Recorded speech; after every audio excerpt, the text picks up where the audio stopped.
Queridos amigos e queridas amigas, vamos juntos para mais uma nova reflexão. Venham conosco e vamos conversar sobre nossa realidade espiritual, sobre nossa evolução, como evoluirmos sem expiações. Será que nós podemos evoluir com menos dores, menos dificuldades, menos turbulências na nossa vida? E para tanto, façamos as nossas primeiras reflexões. Nós já temos consciência de que posição social ela é transitória? Temos consciência também de que dinheiro é um patrimônio inseguro? E que autoridade e poder podem levar à desilusão quando não são norteadas pela justiça e pela sabedoria? Temos também consciência de que as sensações físicas logo se esvaem. Por exemplo, nós adoramos comer um bolo quentinho, que delícia, muito bem, mas é uma sensação que dura quanto tempo? 10 minutos, 20 minutos? E logo se acaba. Temos consciência também de que a mocidade, as festas, juventude, tão cobiçada por todos, elas passam muito rápido? Pois bem, tudo passa muito rápido. E o que é que não passa ou não passará da nossa vida? Certo, é o que nunca vai passar da nossa vida, ainda bem, temos algo que não vai passar, e o que é? É o amor. O amor é uma luz que nunca se acaba. Portanto, como nós vamos evoluir? Paulo, na primeira epístola aos Coríntios, capítulo 13, e o versículo é o 8, ele nos fala: a caridade jamais se acaba. Para vivermos, portanto, evoluindo de uma forma saudável, sem tormentas, é necessário vivermos na caridade. Porém, para que nós façamos a caridade, primeiro, nós necessitamos desenvolver a virtude que anda agarrada, colada à caridade, que se chama humildade. Não há como nós exercermos a humildade, a caridade sem a humildade. Mas é a caridade verdadeira, caridade no entendimento de Jesus. É benevolência, indulgência, perdão. Caridade mais do que uma caridade material. É muito necessário, oportuno, nós oferecermos o dinheiro a um irmão que precisa, a doarmos algo material, um casaco, uma roupa, sim, é necessário, mas caridade é mais do que isso. Portanto, não é a caridade a moda de espíritos inferiores, que muitas das vezes doam uma esmola para se livrarem daquele que naquele instante o incomoda. Não, isso não é caridade. Para ser verdadeira caridade, é necessário doarmos de nós mesmos. É necessário doarmos carinho, doarmos amor, respeito. Precisa sair energia bondosa, virtude de dentro de nós. Por isso, é caridade no entendimento das leis de Deus. É caridade como ensina Jesus. E não caridade ao nosso modo de fazermos algo para nos desembaraçarmos de uma responsabilidade ou de alguém que naquele momento está nos incomodando. Não, isso não é caridade. O brilho que existe na fonte dos espíritos evoluídos, ela vem da caridade. Caridade que se mostra em toda a sua pujança naqueles espíritos puros, que nós desconhecemos essa grandeza. Mas a caridade que também se mostra naqueles que estão a caminho e que espalham o perfume do amor ao seu derredor. Quer dizer que para nós evoluirmos, primeiramente precisamos entender que só o amor jamais vai se acabar. Devemos investir, portanto, na afetividade, nas amizades, construirmos novos relacionamentos afetivos. Isso sim, nós vamos reter na nossa intimidade para sempre. Mas para vivermos a caridade, primeiramente, o nosso aprendizado é desenvolvermos a humildade. E a grande dificuldade nossa é exatamente nos desembaraçarmos das ideias do homem velho, do orgulho, onde nós queremos sempre colocar um lugar elevado para a nossa personalidade. É aí que nós sucumbimos, pois a humildade, ela é a irmã que vive abraçada com a caridade. Não há como exercermos a caridade sem humildade. Não há como, é impossível. Nós já entendemos que caridade, ela se mostra naqueles evoluídos, no perfume daqueles que se encontram a caminho. E quando nós falamos desses que se encontram a caminho, nós pensamos, mas quem são esses? E veio a nossa tela mental, um ser que nós amamos e respeitamos profundamente, Chico Xavier. Um coração que era todo caridade. Como pensar em Chico aumentando o tom da voz? Não conseguimos.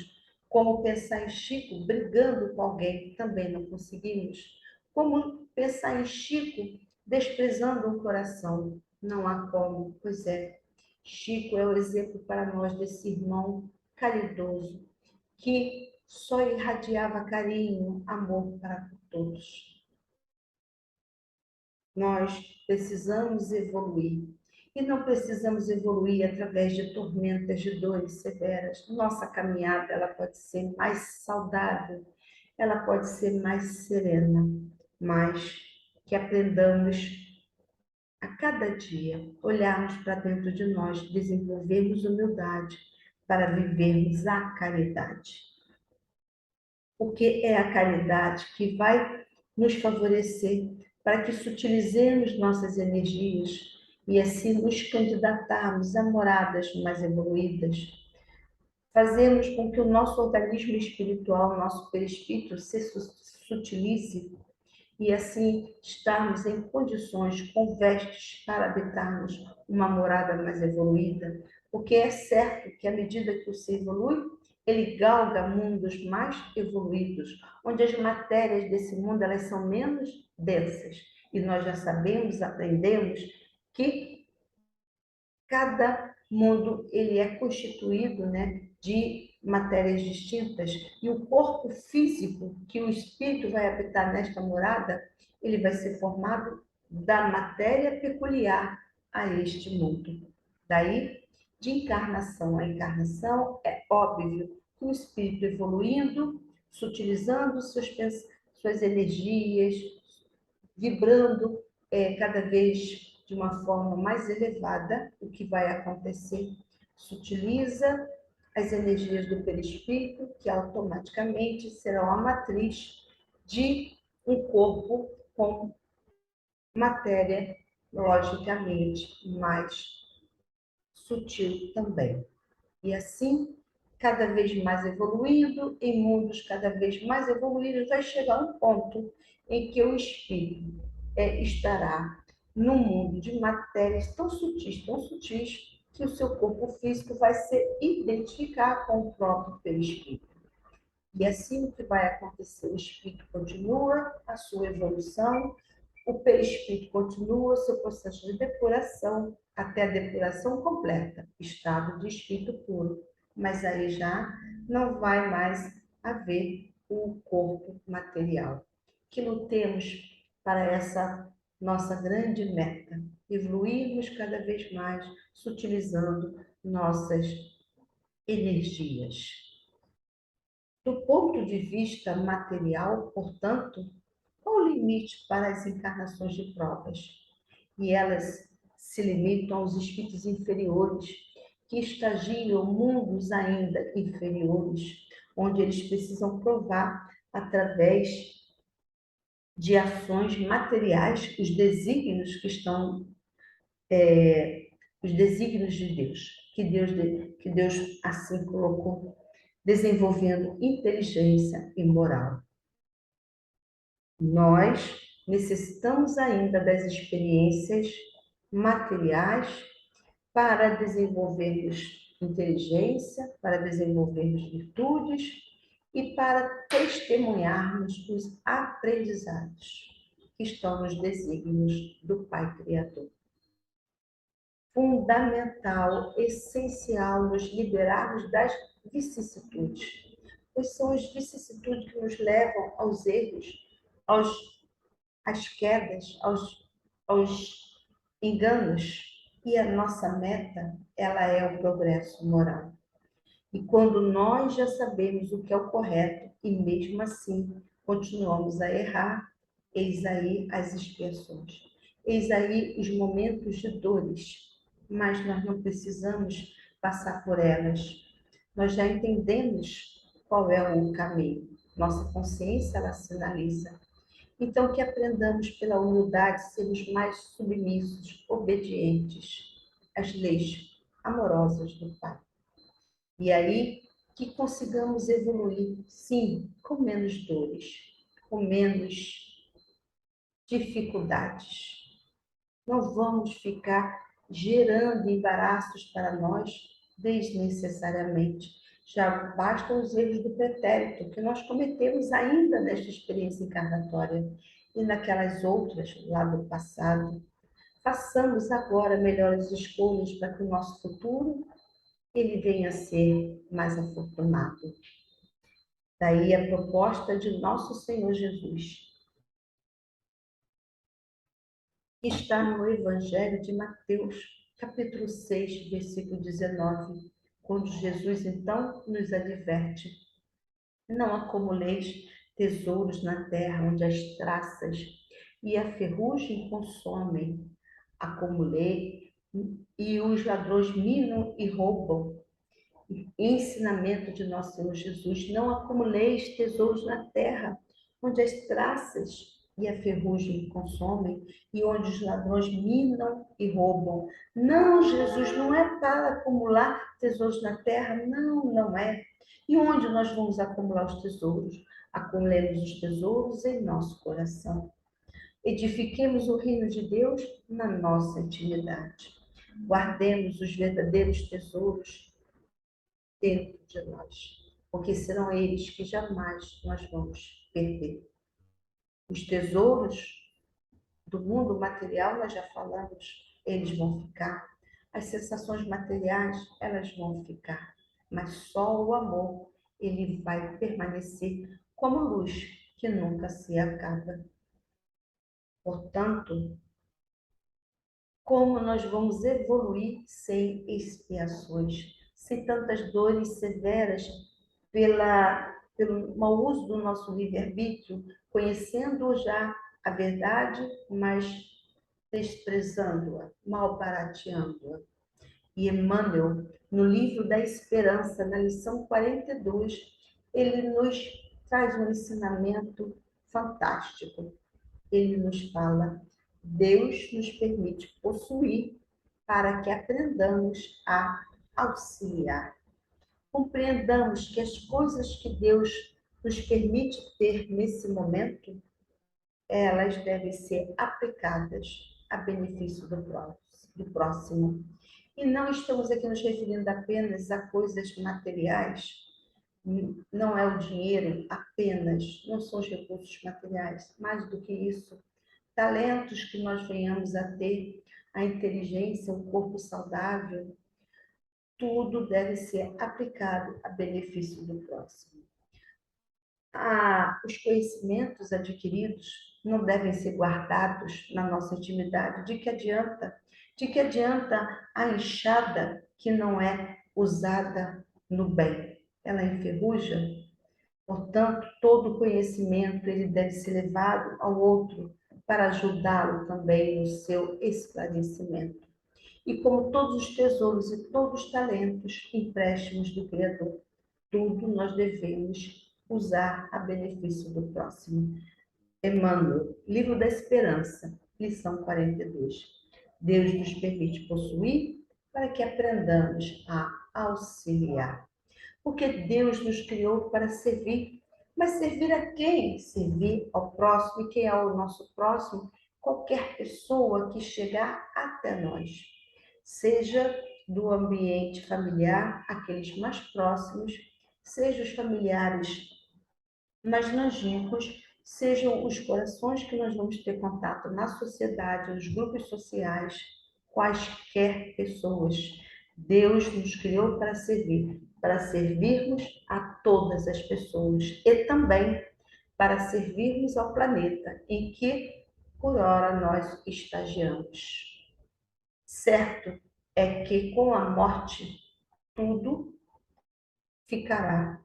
Apenas as plantações do amor, semeadas e distribuídas, essas serão contabilizadas, essas permanecerão. É nosso dever, portanto, auxiliarmos o nosso próximo e também auxiliarmos no progresso do nosso planeta. É assim que nós vamos evoluir.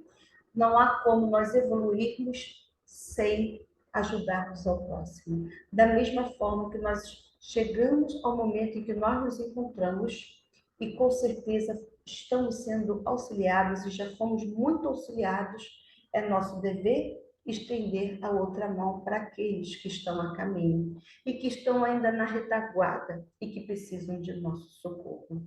Será que nós temos consciência, noção de quantos irmãos amorosos, abnegados, nos auxiliaram até hoje? E aqui estamos falando dos encarnados e desencarnados. Para chegarmos no ponto em que nós chegamos hoje, quanta assistência, quantas orientações, quantos conselhos. E o que falar do mentor que está conosco no decorrer dessa experiência encarnatória, o tempo todo nos sinalizando o caminho do bem e do amor. Pois bem, assim como nós temos sido assistidos o tempo todo, compete-nos a responsabilidade de auxiliar os nossos irmãos. Repetimos, não há como evoluirmos, não há como alcançarmos um estado de verdadeira paz interior, saúde psíquica, emocional, se utilizarmos nossas energias, se não enxergarmos o nosso próximo, se não estendermos as mãos para o nosso próximo, se não tivermos uma palavra de carinho para o nosso irmão, um sorriso, oferecermos do nosso amor para qualquer pessoa. É assim que nós vamos evoluir e também ajudando no progresso do nosso planeta, porque os mundos, as moradas do Pai, elas também progridem, elas avançam. Daí, que responsabilidade é nossa com o zelo da água, com os recursos naturais. Teremos que dar conta de nossas ações. Caridade, portanto, ela é mais do que a virtude por excelência, é mais do que a virtude divina. Emmanuel, também no Livro da Esperança, na lição 42, esta mesma lição. Ele vai nos ensinar que caridade, ela é o sistema contábil do universo, que nos ensina a felicidade de auxiliar para sermos auxiliados. Percebamos que grandeza! Caridade, ela é o sistema contábil do universo, que nos ensina a felicidade de auxiliar para sermos auxiliados. Portanto, dentro desse sistema contábil do universo, como estão as nossas ações, nossas atitudes e comportamentos? Será que na balança divina nós estamos em débito, em crédito ou estamos nivelados? O que nós precisamos fazer para diminuirmos os nossos débitos e alavancarmos os nossos créditos? Vivência da caridade, que só vai acontecer no desenvolvimento, no exercício da humildade, verdadeira humildade. Daí, aprendamos a doar do que nós temos, do que nós somos, do que nós fazemos, do que nós sabemos, a benefício de quaisquer pessoas que estejam a caminho conosco nesse momento. O momento é agora. Fazer a caridade aos que estão junto a nós, passando por nós pela rua e se encontram conosco no mercado, em qualquer ambiente. caridade com qualquer pessoa. Já não é mais oportuno as críticas, a maledicência. E nesse momento que nós estamos vivendo na sociedade, o que mais nos entristece são as falas inoportunas, porque um não consegue respeitar a opinião do outro, porque um tenta se impor ao outro, porque um não aceita que o outro tenha escolhas diferentes das suas. Caridade, meus amigos e minhas amigas. É pela caridade que nós vamos evoluir sem expiações, sem tormentas desnecessárias. Porque o que Deus quer é que aprendamos, desenvolvamos inteligência e virtudes. Passemos pelas provas materiais, sim, mas não precisamos ficar errando e toda hora espiando os mesmos erros. Que aprendamos a fazer melhores escolhas, sermos mais assertivos. Busquemos os verdadeiros tesouros, como Jesus nos ensina, e não são os tesouros materiais, que as traças e as ferrugem consomem, e que os ladrões minam e roubam, são os tesouros do coração. Porque, na verdade, nada nos pertence, tudo é de Deus. Nós devemos tudo a Deus e só será contabilizado como nosso aquilo que proceder do nosso coração. Que Jesus nos abençoe, que os amigos espirituais nos auxiliem, nos orientem, porém, que aprendamos por nossa vez o dever, a grande responsabilidade de auxiliarmos a todos, de cooperarmos pelo progresso de todos e de zelarmos com carinho e respeito pelo nosso amado planeta, a Terra. Graças a Deus.